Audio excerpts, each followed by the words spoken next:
Okay. All right. We're recording. Posterity, you're welcome. So we need to create a project. So the first thing we need to do is make sure that Stack is installed. Oh, we're going to bump this up too. That looks pretty good. And so if you don't have it installed, it's really simple. You just run this curl command if you're basically on any Unix operating system. If you're on Windows, I can't help you, I'm sorry. But there are instructions there. I would recommend that it might be fun if you do, you don't have to install Stack if that's not your mode of using Haskell, but it'd be fun if we could kind of try to code this together as we go.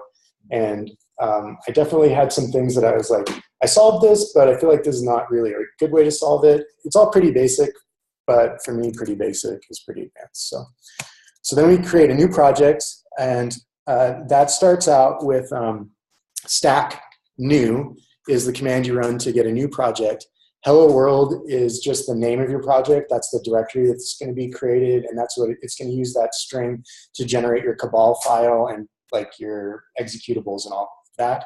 And then new dash template is a pattern that it uses to generate files for a pretty basic starter project.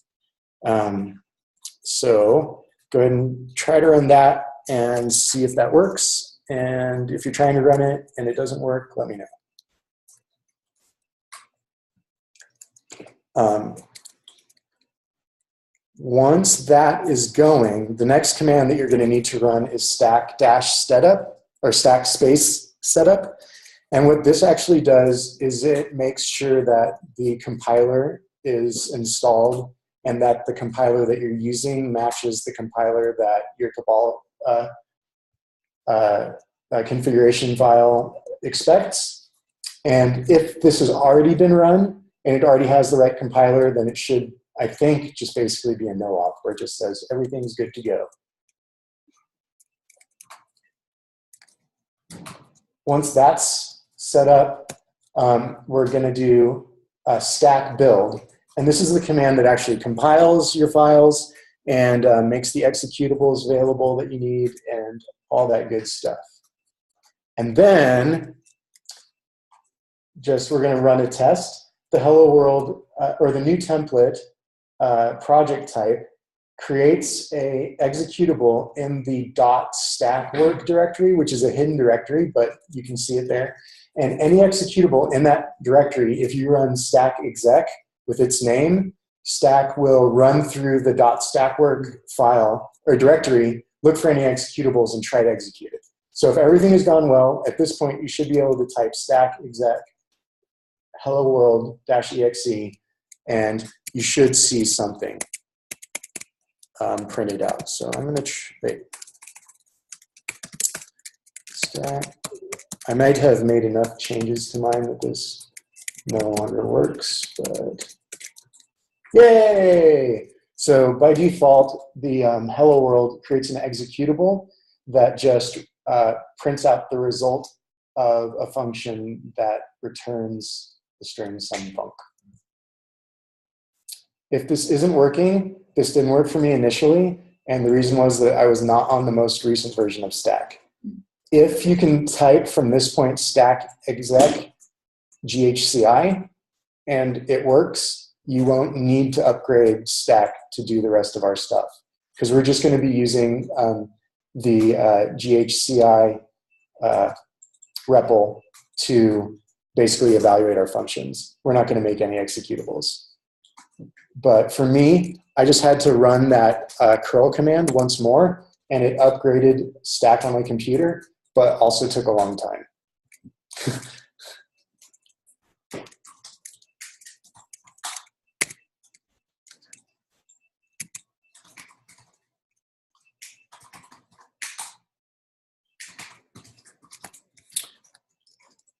We good to move on? All right. Okay, so our first challenge was I needed to get access to this data structure. And my first thought was, I'll just try and load the JSON. How hard can it be? And then my second thought was, everything in Haskell has been impossible for me. And so I should just try to like reproduce it and manually write it out. And then my third thought was, this is super boring. I'm going to figure out how to load the JSON anyways. And if I fail, then this will be a meetup about me not being able to load JSON and getting help, which would be, but we succeeded. And so these are the steps that I needed to do to get this working. So the first thing I needed was, I did some searching and I found a few different references, and it seemed like the package AESON, A-E-S-O-N, was like the way to basically decode and encode JSON. And I actually have never edited a Cabal file before or built from Cabal. All my Haskell stuff has just been like Haskell book exercises pretty much that I've done in the GHCI. So I figured there's probably some kind of package configuration file, and with a little bit of Googling, I realized that this was our Cabal file, and that you can add dependencies that you're looking for underneath. It's a comma separated and, at least by default, new line separated list of dependencies. And so I added the ASON dependency to my build depends in my hello world.cabal file. And this is under the first library section in your cabal.helloworld.cabal. It'll also have a test suite, and it'll also have a section on, yours will have a section on building executables that I removed from mine because I was getting confused. Yeah, so just the first one, and the reason is because this is the one that is looking in the source directory, and it's going to try to, the module that it's exposed is the one that we're going to be working in, and that's the place where we're going to need these dependencies. So once you get that set, I did another stack build to make sure everything was still working. If your Cabal file is malformed, your stack build will fail. And so this was a good test for me to make sure that I didn't want to get too far down the road and realize that my Haskell was fine, but my Cabal file was kaput. So we've got those, and I added ASON and also byte string. And so ASON is what we're going to use to encode and decode JSON, and byte string is what we're going to use to get the file contents into memory in Haskell. The next kind of surprise for me was that in order to not have to write an instance of some type classes that were kind of complicated, I was able to add the, I think it's called a pragma, which is a language extension, to the top of my file. And so if you go to your file and we copy this,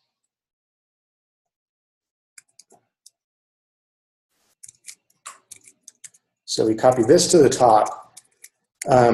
This lets Haskell take advantage of some features that aren't available in GHC by default. And we're going to use that in coordination with ASON. So we have derived generic up here, and then we're going to need to add these three imports. And yeah, so we're going to import data.ason, and we're going to expose either decode and the type from JSON is a type class, right? Yes. Okay, and from JSON the type class. We're going to import ghc.generics, and this is what is going to let us use this derived generic thing up here. This is ghc.generics, and then we're going to import data.bytestring.lazy as L.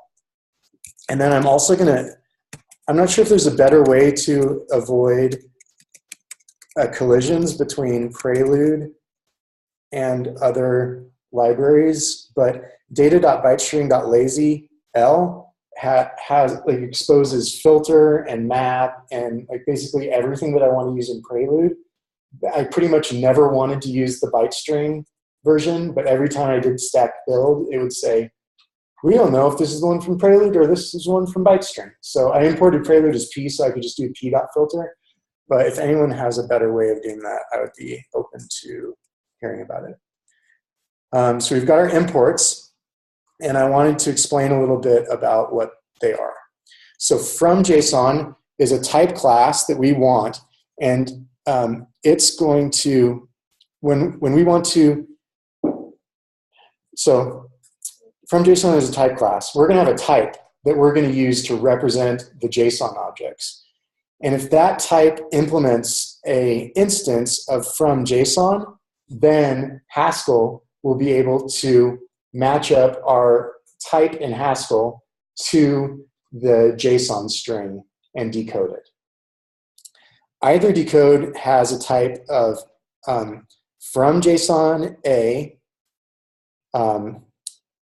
A has an instance of from JSON, and it takes in a byte string, and it returns either string A. So it's going to take in a byte string, which is basically going to be the string contents of our file, and it's going to try to return a string representation of a type that we're going to create that implements from JSON. And correct me if I'm mixing up any of these, please.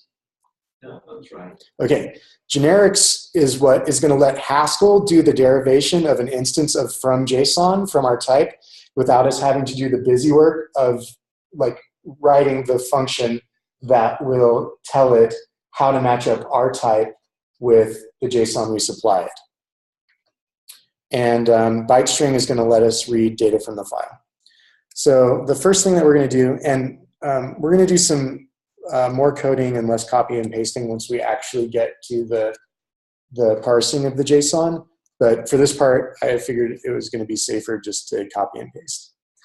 And also, just because I'm superstitious, we're going to go ahead and load up GHCI, and we're going to, That's what I got. Okay, you're going to have to, let's see. You have an executable already. You don't have an executable, but it's looking for main. Just rename, I did something to make this work, but if we rename this to main, this should work, I think. Do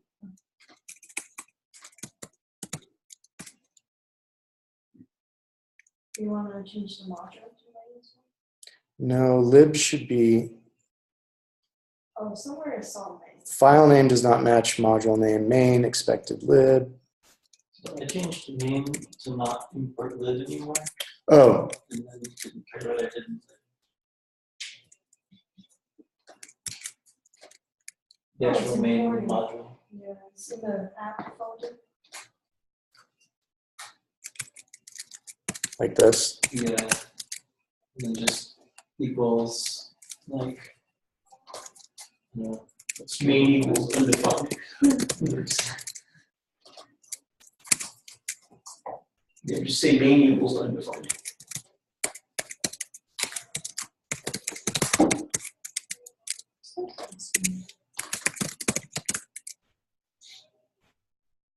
And then in your lib, change that back to your function names. And then you're not exporting anything from the module. Unless that matters. I just removed the parentheses after lib. I think I had that working as it was. Okay, that's pretty much exactly what I have. I wonder if there's something in here.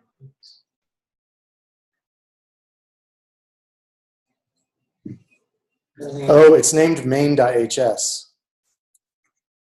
Oh no, that's fine. So try to build it again. Okay, so In file name does not in source lib.hs. saw main expected lib. Okay, so Where did this thing go? Oh, wait, go back. Put your module top to top. After your Oh, right one. This be after for your imports. the language. Here. Yeah.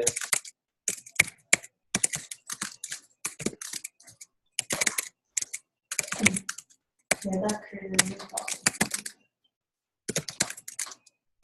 problem. Whoa, we did something. Weird error message. Yeah.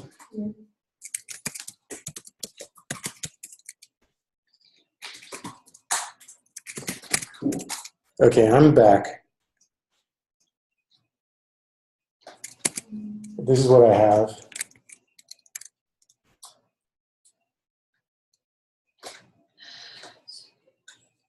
I think the stuff over here was probably a red herring.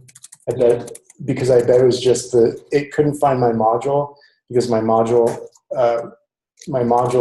declaration was below the imports, so it couldn't parse this file. I'm gonna quit and try to build again. Would you put it back to import that function doesn't exist anymore? Interesting. This is pretty much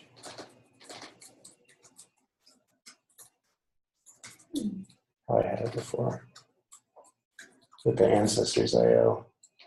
I didn't touch the main before. I was only working on the lib, but okay, I think we're back on track. Never take 3 steps in Haskell without compiling.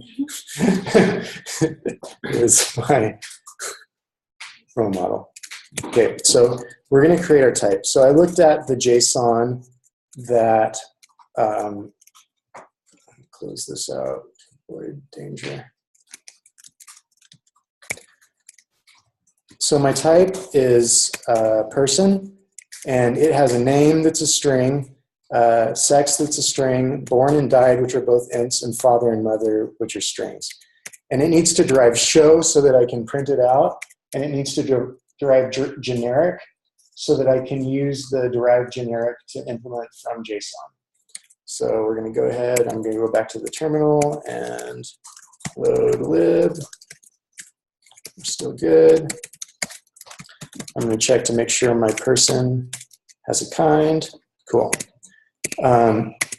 So once I have this, I should note that from my limited research and from stuff that I've seen, people mainly recommend using the text type instead of the string type for this kind of stuff, and that if you include another pragma at the top of your another language extension at the top of your, let's see,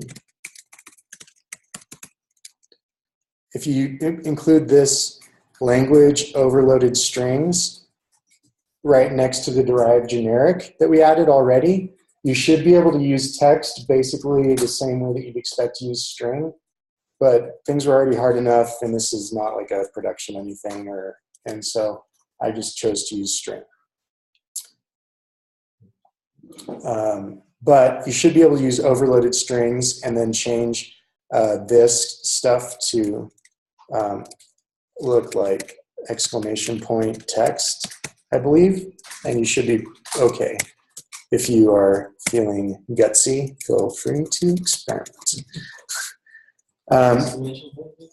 I do not know. That was one of the reasons why I chose not to use it. That tells it to be strict in that value rather than lazy. So now we're going to create an instance of from JSON for our type. And this is pretty cool because you can do this manually, but so long as you have this derived generic and the show generic, then we can just do something like, oops, instance, what is it? So we want to create an instance of from JSON of person. once you have that, Haskell does all the heavy lifting for you to make sure that when it's reading the JSON, each object or each JSON object has all of these types. That the JSON object type matches the type that you put in. And unless I'm wrong, if the JSON object has additional types, it will ignore them. But if the value of, for example, father doesn't match up to string, then it will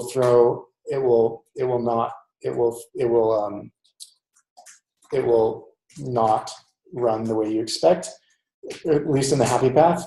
And also, if it's missing one of these, it will not run in the happy path. So it requires all these to be there, but if there are ones that it doesn't expect, it'll just throw them away. Okay, so I'm going to try to make sure that this still runs. And kind person is there. And I'm going to go ahead and we should be good. So next step is we're going to get a reference to the file that we want to read, and we're going to use bytestream to read it. And so JSON file is going to be of type file path, and JSON file is just going to equal the path to our file. In this case, it's just in the same directory, so it's just a relative path of the same. We'll put this over here, and looking pretty not great. There we go. So I'm going to go ahead and load it back up again, make sure things are still working, and I'm going to do a type of file, what do we call it, JSON file. And there, it's a file path, JSON file, ancestry.json. Great. And so now we've got that in there. So what we're going to want to do is fix that for next time.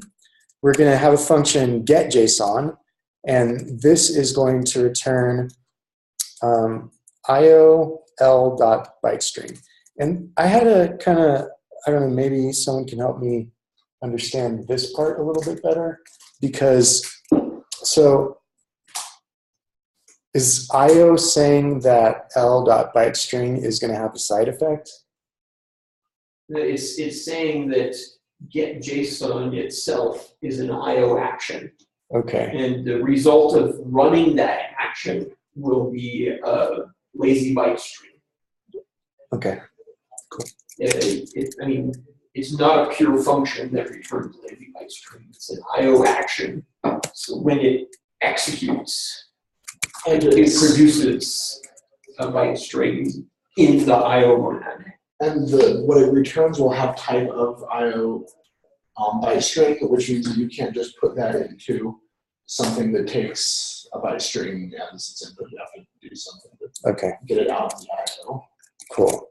Right. I mean, it's not a function in the sense of a normal function. It doesn't. It's just a value that has to be composed with other IO values in the IO monad. Okay. You have to run the action to get the. So if we're following along, where can we get this file? Oh yeah. So if you go to eloquentjavascript.net, and then you scroll down to the bottom, there's code sandbox and code sandbox. So that's eloquentjavascript.net/code. And then we go to chapter 5, higher order functions. And then there's ancestry.js. Actually, I wonder if I had to do a little bit of manipulation to get this into pure JSON. So I wonder if I can, is there an easy way for me to share a file on Zoom? You just do it on Slack. Can you hear me? Oh yeah, on Slack. Is everybody here on Slack? I want to throw in just another note about the IO question, because I think that what you just asked, Ryan, is a really important thing to understand about all of. Hold on. I'm not sure what probably when I, Yeah. okay, try now. Now, can you hear me? Let me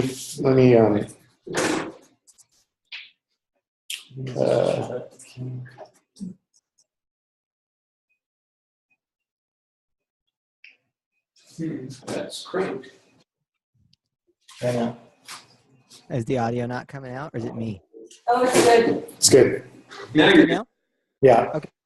I just wanted to revisit that for a minute because I think that's a super important concept to understand, because like the language is based around this concept of containers that can be called monads too. And so the whole reason that IO works is that the type of main, the very top function in your file, is part of IO monad. So this is all about containers, right? And when you put a value inside of a container, things within that same container can access it. So this is how Haskell ends up remaining pure, is that down in the leaves, in the little parts of your app, you're making pure functions that, you know, take in a string and return a string. But up at the very top, you're dealing with IO everything. So when you made an IO byte string, that means that, okay, so this is a thing that reads in a byte string, and then I'll just merge that into my overall whole app that's running within the IO monad. And so this is all just about type containers. So when you see IO space something, that means, oh, that's in the IO container. So I can get to it if I'm in somewhere else that's also in the IO container. And so you can access it, you know, in any function, any other function that's part of the IO monad can use that and get a byte string out of it. So I don't know if that clears it up, but I do think it's worth highlighting that that's a super important aspect of the language. Yeah, thank you. It does. And that's why it's going to be, that's why I can do it in this ancestors function, is because ancestors is within the IO monad. Yes, so ancestors actually is, well, so as Levi was saying, if you look at the type, ancestors is also an IO action. That's an IO container. That's the IO container, and then the value inside, you see the open and close parentheses. Oh. That's unit is just used as like an absence of anything else meaningful. So IO unit means like this is just an IO action that doesn't return anything. Oh, cool. So that's really the same syntax. Yeah. Okay, that's cool, because I looked at IOL.bytestring and I was like, well, none of my other types ever have something space something. There's always an arrow or a fat arrow or something. But really, I've been looking at it from the very beginning. So it's not, here's the comparison. You know how you're programming an Elm or something and you have like a maybe int? Yep. That's the exact same thing. It's an IO of something else. It's just like a maybe. It's just that the monad is used differently. But it's also a monad just like maybe. Yeah. And in pure script, instead of the open and close parentheses, they actually have a thing called unit that you just type the name unit. So it looks less weird. Awesome. Sorry for derailing. Which directory do you want us to put the JSON file inside of source? Ancestry.json needs to be from wherever you're going to execute your command. I'm running stack GHCI from within the hello world directory. And so it just relative to wherever your current path is, I think should be fine. So my lib.hs, where I'm defining the path, is actually within source, but I'm running stack GHCI from within hello world. And so I think that's why that works. Okay.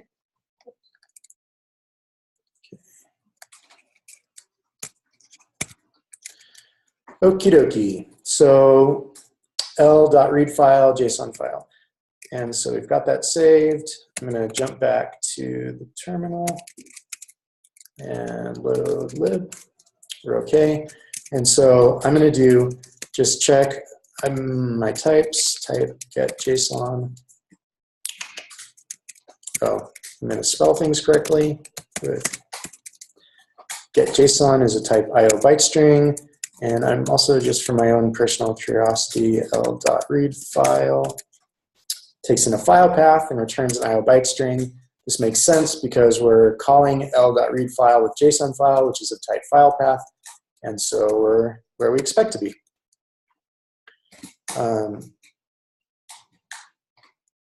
So let's see if I can actually. So now we've got a reference to the file. We've got an instance of from JSON. And so what we're going to do is we're going to use an IO monad to print out the result of decoding the file contents. So I'm going to take a look at this. So ancestors is of type IO unit. And ancestors is going to use do notation. And do notation is basically, the way I understand it, a way to unwrap the monad and get what we want out of it. And we start out by saying D, we're going to bind some value to D. And so D is going to be the result of either decode with this cool little operator and get JSON. And we're saying it's going to be of type IO of either with string and a list of person. So the first thing that I needed to do to understand this was what the heck this bracket, dollar bracket is. It turns out that that is actually just an alias for fmap, which is really just map that takes in a type A that implements functor. So if we go ahead and go back into GHCI and we say type, I think this will work. We can see that this is takes in a function A to B, where A has an instance of functor, and takes an A to B and an A, where A has an instance of functor, and it returns a B, where B has an instance of functor. And so, which is the same as type fmap, which is similar to the type of, oops. So the way to get rid of that ambiguity is, instead of importing data byte string lazy as L, you say import qualified. Oh, qualified. I knew there was, okay, we're going to do that right now. Now the unqualified one defaults to prelude, and when you prepend. So if we do qualified here. Right after import qualified. Thank you. And then this I can, in fact, I probably don't even need to do that anymore, since I'm just, so let's try. Yay! So map is just a little bit, I guess, more specific than fmap, where fmap will, fmap, the A has to be, both the A and B have to be an instance of functor, whereas map, it's just a list of A and a list of B, and list is already an instance of functor. So that was cool because it looks confusing when you first read it. So to unwrap this a little bit further,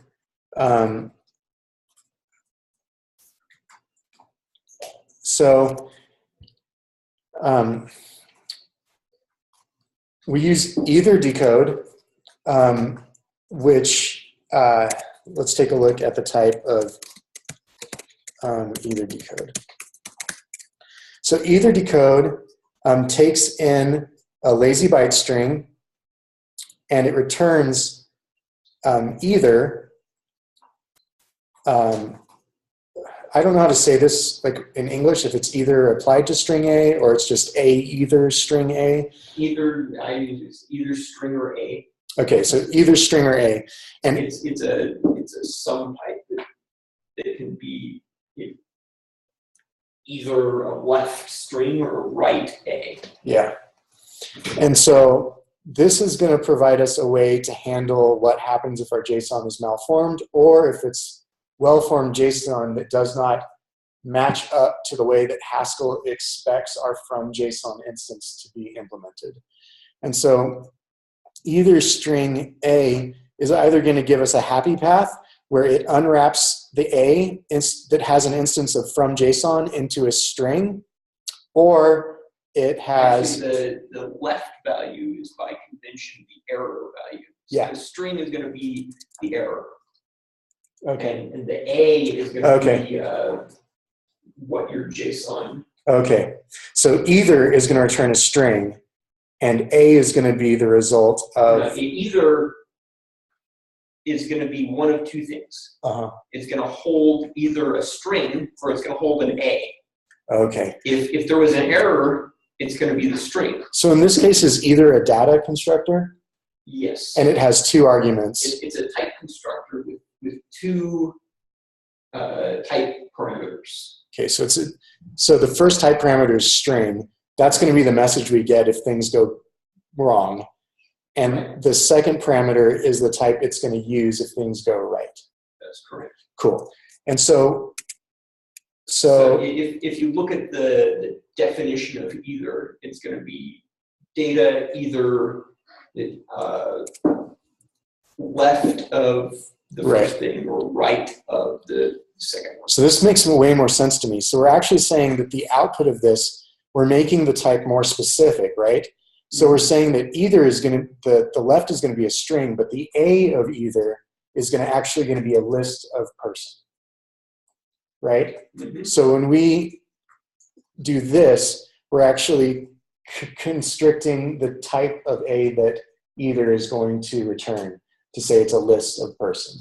Right, and you have to do that because you haven't told it anywhere else what you're expecting A to be. And we've said earlier that it's going to be something that implements a type class, but it has to be able to find which instance to use.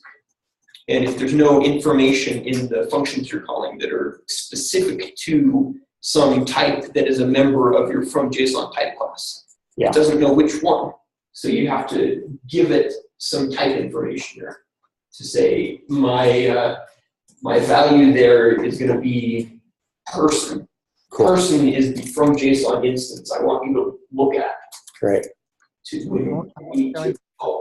Levi's saying, if that's okay, because this is another thing that I only recently realized about Haskell. Can you hear me? Yep. And that is that the compiler, so you heard Levi say it has to be able to find an appropriate instance for you. The compiler does a lot of work in the background to put your code together. And I was freaking out before because, like, you know how you typed in derives generic? And I was like, how can you just type in derives generic and then it just does it? Like, what? I don't understand why it's magic. Because, like, if I were writing this in Java or JavaScript or Python, I'd have to, like, be like, okay, now I have to go type out how it derives generic. Like, I can't just write it and have it happen. But this is part of what's so cool about Haskell is that Haskell says that you can say something like that, say derives generic, and it can go and say, oh, okay, I see that all the pieces are here for me to be able to put together a generic instance of this piece. I've got all that information, and then it doesn't complain. So you can just say derives generic unless it doesn't have all the info it needs. And if it doesn't have all the info it needs, then it stops and it throws a compiler error and it complains. But that's where we come into, like, adding type annotations here. You could just go ahead without type annotations until the compiler doesn't know what you mean. And that's where Levi was talking about the ambiguity problem. Like, it took me a long time to understand that there isn't really an inherent value to things you're typing in. Like, if you type in, if you make a variable and you fill it and you operate on it, that's not inherently of a certain type. It's the compiler's figuring out what type that is. And sometimes it doesn't know. Sometimes you've done weird code and it's like, oh, it's just not clear what this is. So that's where you help out the compiler by putting in the type information. And then I was freaking out because I was like, how does it just magically work after I tell it that it's that type? Well, it's because you're just trying to make sure that the compiler knows what it's doing so it can put together the backend. Maybe I mean, you thought that way, but hopefully someone else. It's nice to know that even the Glasgow Haskell compiler sometimes has trouble with lambda calculus. It needs our help.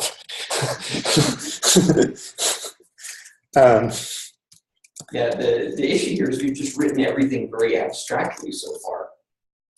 we've said that JSON file is a file path, and that get JSON returns it's an IO of a lazy byte string.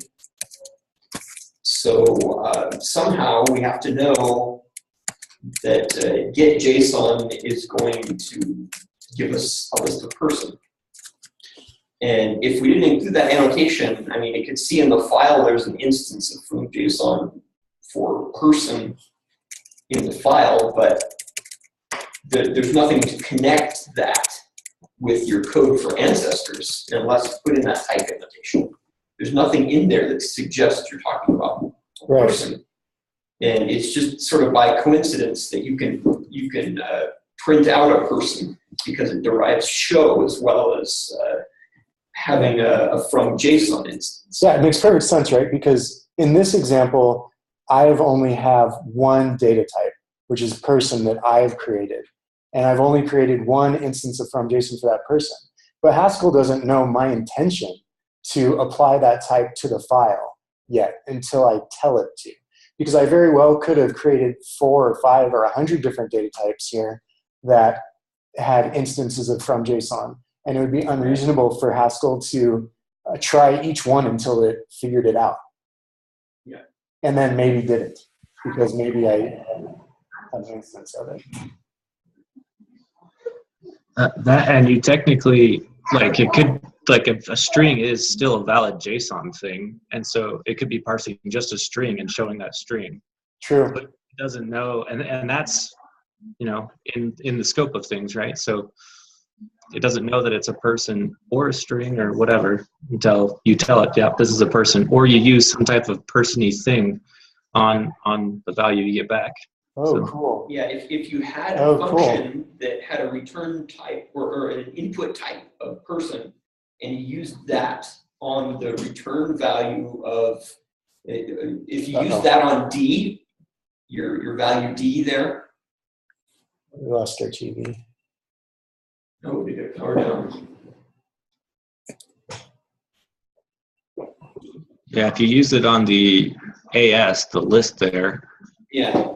then it would know it was a person list, and you wouldn't have to put that annotation. So if I do something like if I map, if I did, Yeah, instead of print AS. if I did map, if I did print map, and I passed in a lambda that takes in a person and returns the name. Just do name. That's name. Just do name. Name. Oh yeah, I don't even need to do this, right? Yeah. It takes a Yeah, person. name is a function that takes a person and returns a string. So that's right. I've got map in my function in my list. Yeah, It's- now you now can just comment out I that, can- just put 2 dashes. This is so cool, y'all. And then, Yeah, now it knows that you want a list of people. I take it back, GHC. You're pretty smart after all. Well, that's cool. That's really cool. I think you deserve a round of applause right now, Ryan. Just saying. Throw it in there. Okay, so let's continue. So we've got to the point where we want to get to start, which was pretty fun, so I'm not even mad.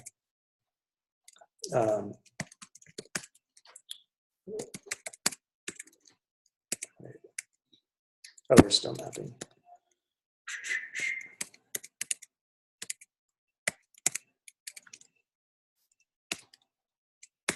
Okay, so we've got all our data, which is pretty awesome. Pretty dang awesome.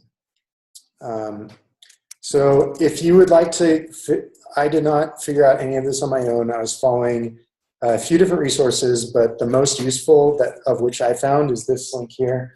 I'll go ahead and put it in Slack. But it is a great resource.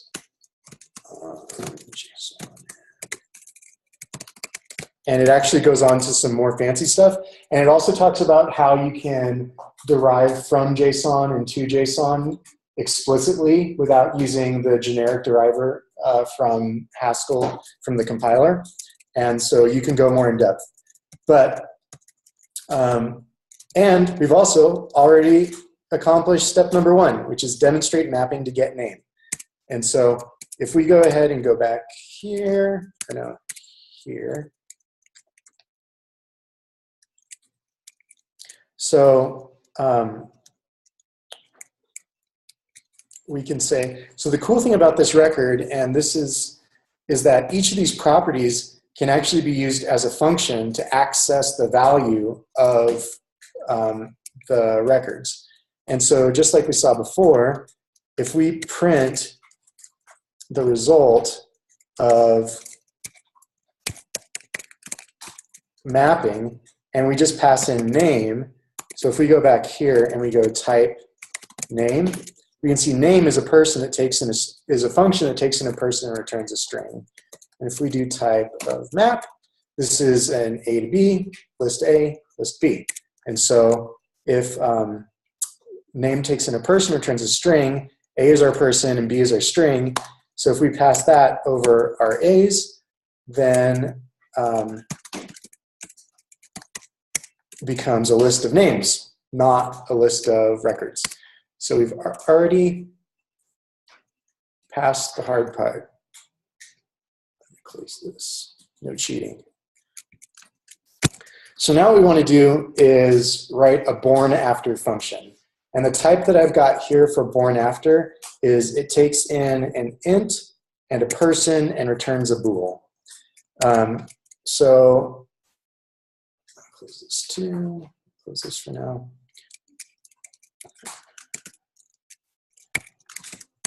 So born after, it's going to take in a number and a person, and it is going to return born person, born P, right, is greater than N. I think that's right. So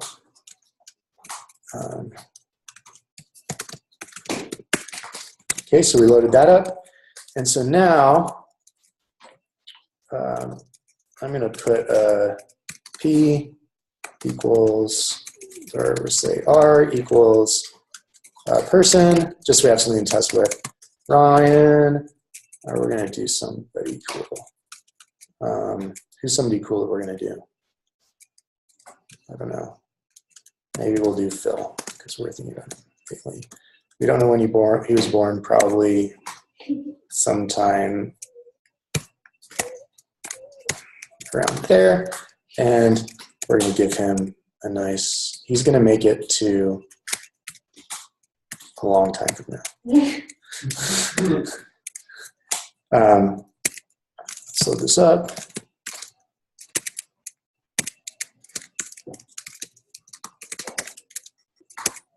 What did I do wrong? Oh, we didn't finish it up. It's curried.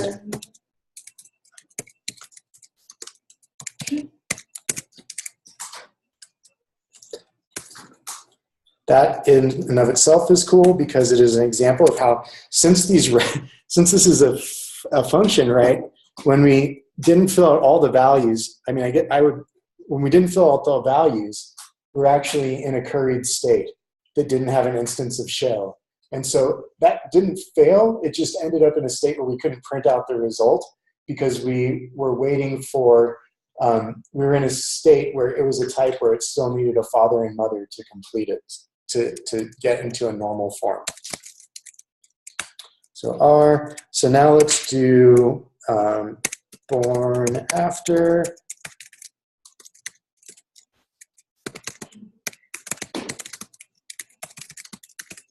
Yay, it's working. So now our next goal, next thing that is done in the Eloquent JavaScript is to demonstrate filtering.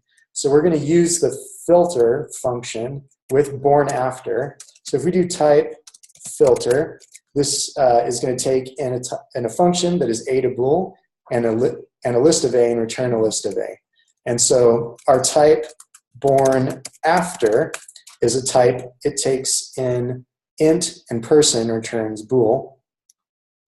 And so if we then do type born after and we give it an argument, then we have a person, a function that takes in a person and returns a bool. And so if we do person into A in filter. we're good. Yep. So, so what we're going to do is we're going to take out this.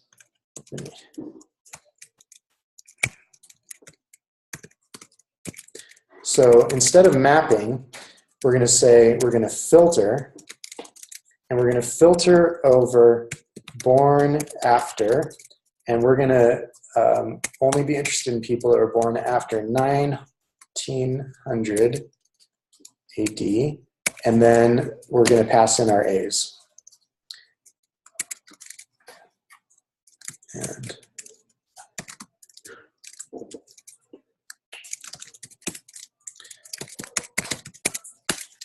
cool, so we have substantially less. It's still working. And what's cool is we can actually chain these things up. So we can do our map name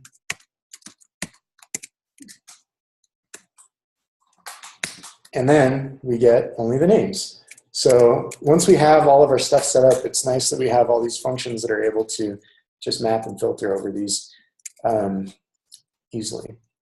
One question that I had for the group at this point was, I felt like so I have to kind of like wrap this thing around in parentheses. And I was wondering if there's like a different way you would go about writing this. I think wrapping it in parentheses is the Just fine. Okay. easiest way to do it, because it's saying, I'm applying this argument to this function. And that in itself is the first argument to filter. Cool. So now we are going to write an ancienter function. And ancienter is going to have the type of person, takes in two person, it takes in a person, and returns a person. And so ancienter is going to be A and B, and it's going to return born A is less than born B. And so we're basically saying, wait, no, this is not right. We need if born A is less than born B, then A, else B. So if person A was born before person B, then we return person A, otherwise we return person B. Because it's not a predicate, we're going to be using this to reduce. So let's write that, and let's actually, we're just going to, I don't know how, I should not be experimenting with anyone. You need to give them different variable names.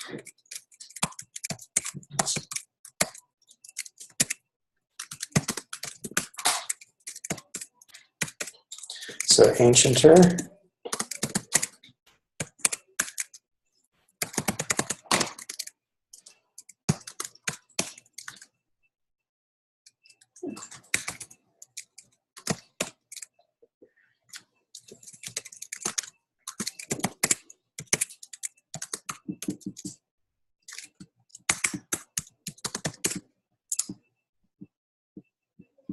cool, because it shouldn't matter which order they get put in.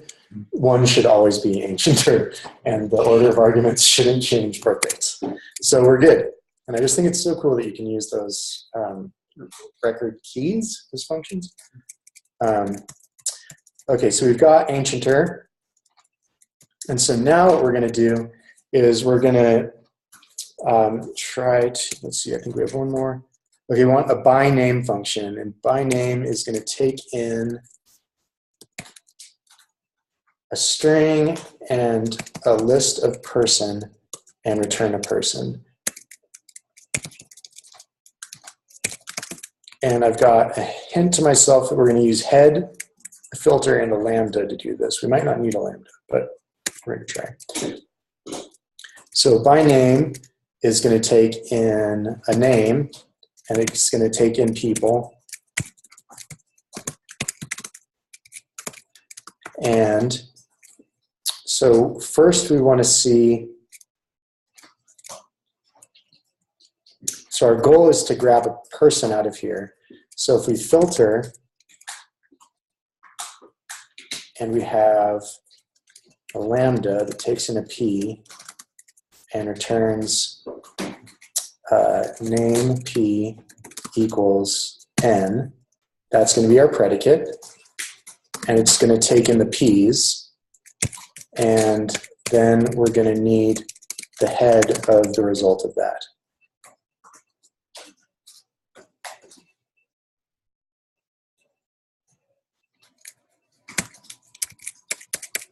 I think that's right. Let's see if it compiles. Woohoo! Small victories. So now we should be able to do something like p's equals L and P. And then we should be able to do by name takes in Phil and P's. Yes! By name takes in Luke, P's, Luke, and by name takes in Fred and P's. And we should have like an either or a maybe or something there to handle that, but we don't. Okay, so now we've got those, and now we want to demonstrate fold one. And so fold L is like reduce in JavaScript, where it applies an accumulator function over a foldable type from left to right. Fold R is like reduce, where it applies accumulator function over a foldable from right to left. Fold L1 and fold R1 are the same as those, but they allow you to leave the initiator, the initial, the starting value out. So we're going to use fold 1 with ancienter. And we're going to go ahead and do, so we're going to print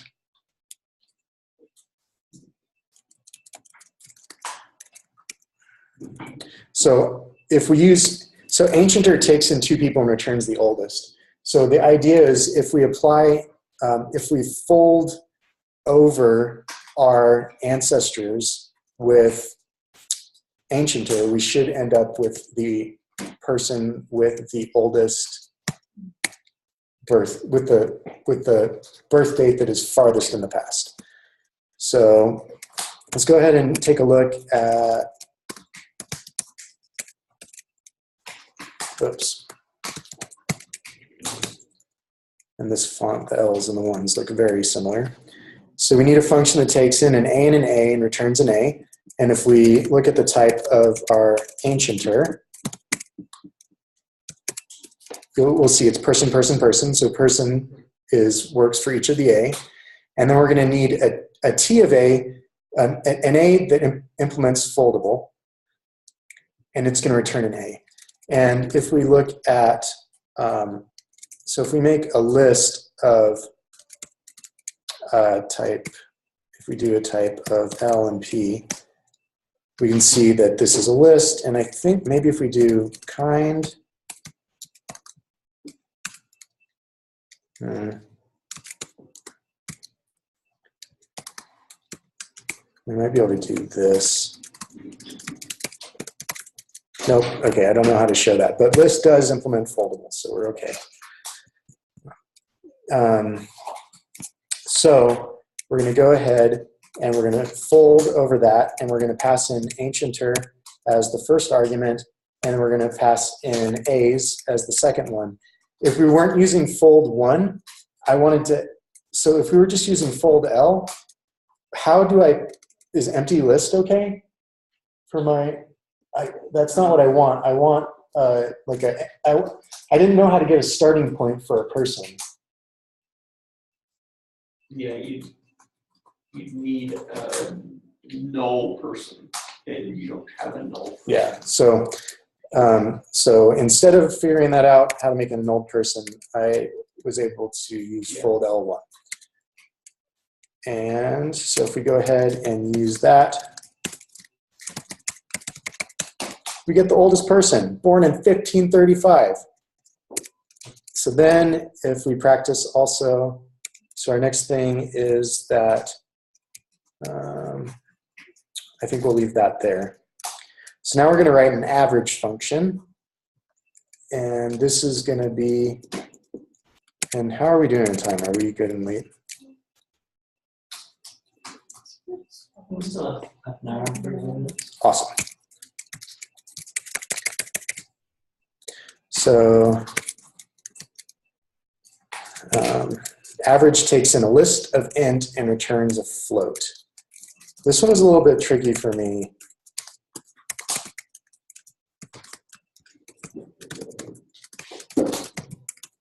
So I've got notes to myself that we're going to use from integral, fold, and length.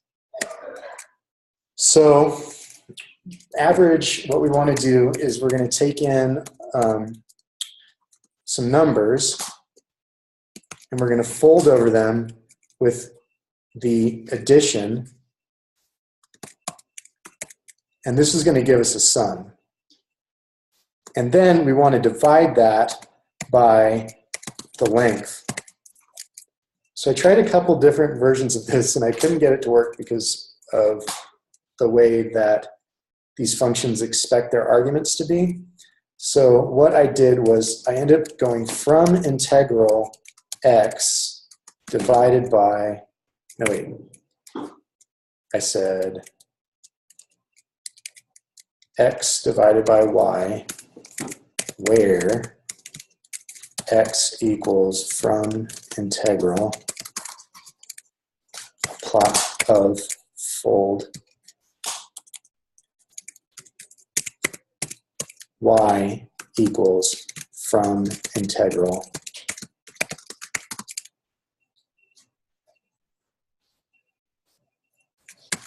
I think that looks right to me. The issue is that when you divide these things, you end up with a float, but the things that are coming in are ints. And so we need to have a way to get a floaty thing from an integer. So we use this from integral, and we apply that to the sum over here. And then we use from integral, and we apply that to the length. So let's give that a try. Nope. Yep. Yeah. Good catch. Always fold L. Not in Haskell. No. You usually want to fold R in Haskell. If you fold right to left, so if you fold left to right, you start on the left and you go right. So you're okay with infinite lists, right? Or is it that, did I get that opposite?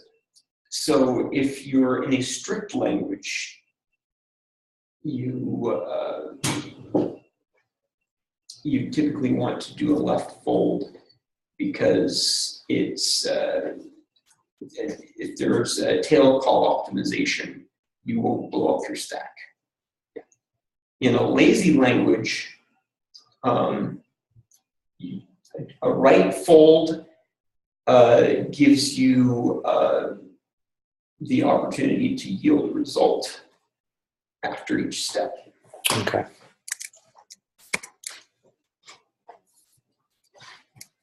So let's see why this is not working. There's no instance for num list of int arising from the use of plus. In the first argument of fold L. You're missing your initiator on fold. So Oh. it's missing 0 after the plus sign. So if we did that, that'd be fine, right? Or you can start with 0. No, after the plus, like after that, yeah, right there. Thank you. And so let's say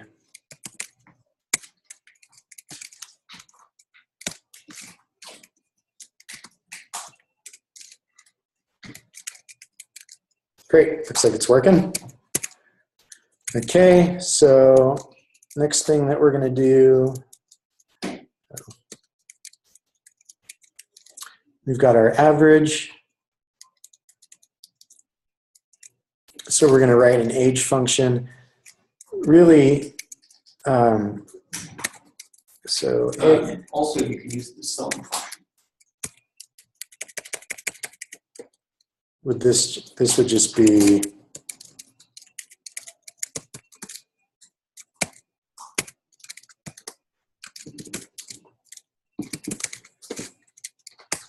nice, even better. So we've got age is going to take in a person and return an int.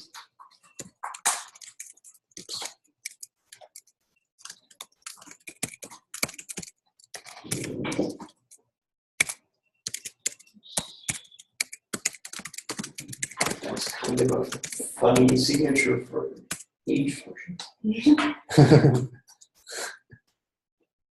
And Is it their age now, their age when they died, their age?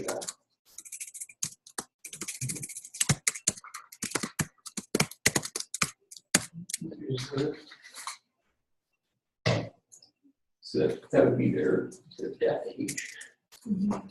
yeah,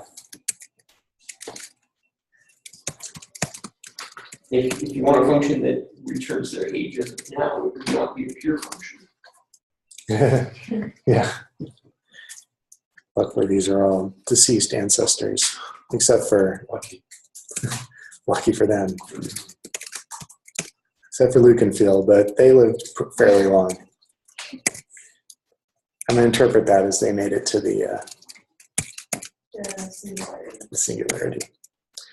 Okay, and then we want a male function. Takes in a person and returns a bool.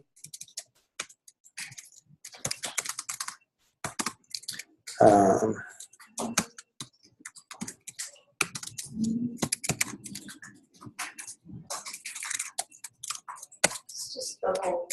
Yep, JavaScript. And a female.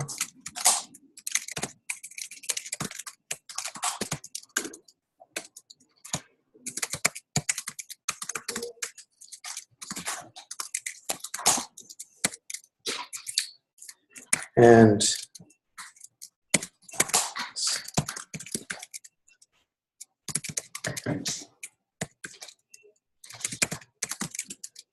all right. So then we've got these set up. So now what we want to do is we want to demonstrate kind of composing these different functions together to use average, age, male, or female to come up with the average age of both the writer's male ancestors and female ancestors, just for funsies and because he does it in the book. So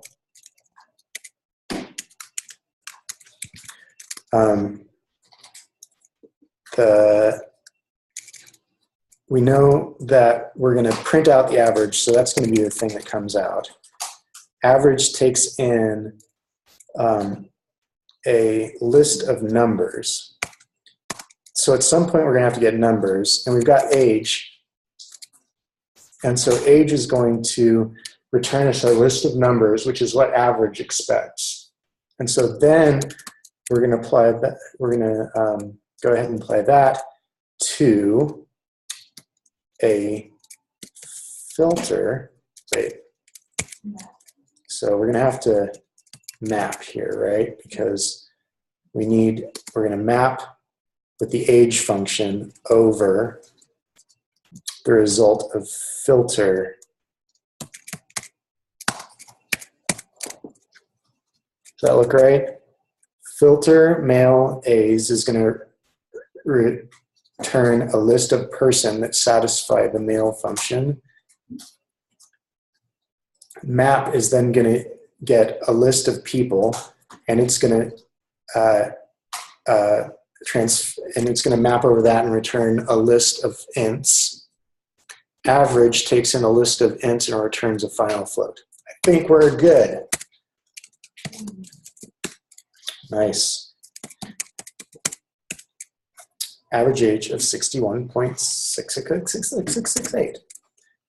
And then if we switch this around to female, we can see that the women were not quite as old on average. But, and then we could probably, I think we could go one further step.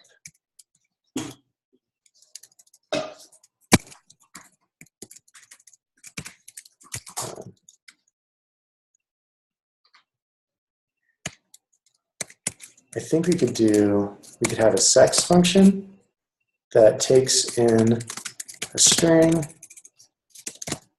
and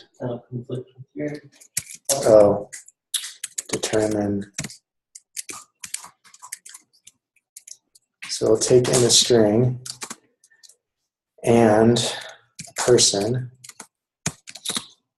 and return a bool. Oh yeah. Thank you. And so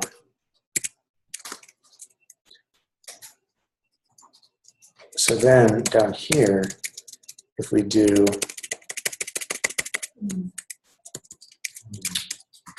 determine sex M, and if we were fancy and we made this into a type, that might be even cooler, or it could be a data type with an M and an F constructor, then we could, but I think this will work. Nope. Well, you have to write a function. Oh, I didn't. I just wanted to give the compiler another chance to show off.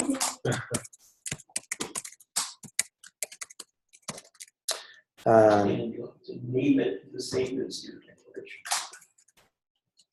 declaration. Thank you. So it takes in a S and a P, and it returns S equals sex P. And then you'll have to update the spelling of your use of the function as well.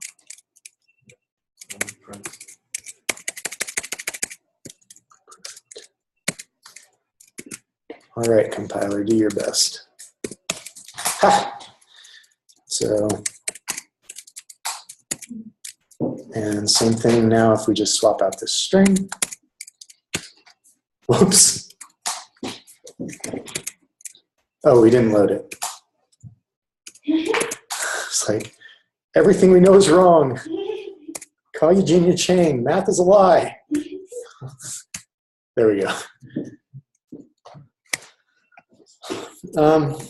All right, that's pretty much all I have. There are some more. At this point, if you want to keep playing along, you've got there's some more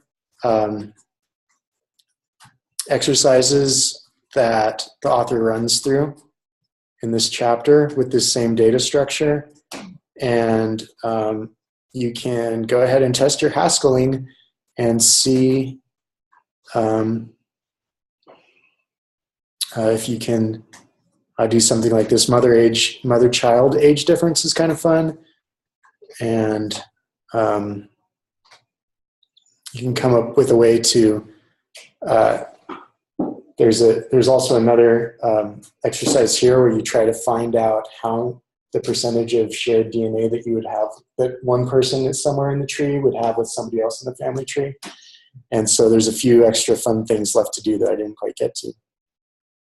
And thanks for all of your time and input and intelligence and good humor. Thank you.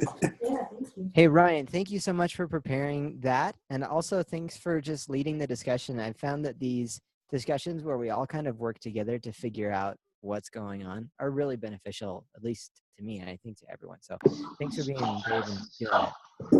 I agree. Thank you. I know I learned actually quite a bit that I was not aware of while putting this together. So thank you everyone else as well. All right. The singularity's arrived. I'm here. So is book club happening now? Yeah, so we're gonna do the book club. Whoa, it's Julia who's the singularity. This Oh. computer can't tell this. Is the recording going to be posted somewhere, YouTube, whatever? Yeah, I'll figure out how to do that and we'll put it on the meetup. Sweet. Awesome. I'm not on the Slack channel. Could you put the file, the data file, on the Meetup as well? Yeah, I will upload a gist. Well, don't worry. Sure. So I want to hear, Luke joined us from Chicago today. I don't know if you're listening right now, Luke, but how was it to participate from afar? It was super good. So it wasn't too hard over Zoom to get value out of it? Not at all. I loved it. All right. Well, we hope you come back again in the future too. I will be happy to do so. Thanks for inviting me. Absolutely. Good. All right, Julia, I'm ready for book club, but I've only read like half the chapter. I've read none of it. Yeah. You probably don't need to read it, Levi. I don't know. I'll bet there's some stuff in there that I read it and it was awesome. And now I'm waiting for you guys to explain it to me. I got to the point where I got past the exercises. I got to the point in the chapter where they were like, this is why we need monad transformers. And then I haven't gotten past that. So I still don't even know what they are. I just know why we. That's the best part. How could you put the book down? Babies and stuff. Yeah, I know that one. Do you want to read the book club as well, or? I unfortunately have another appointment I have to make, so I have to jet. Alright. So I'm going to stop this video on mine. What? And I'm going to stop recording.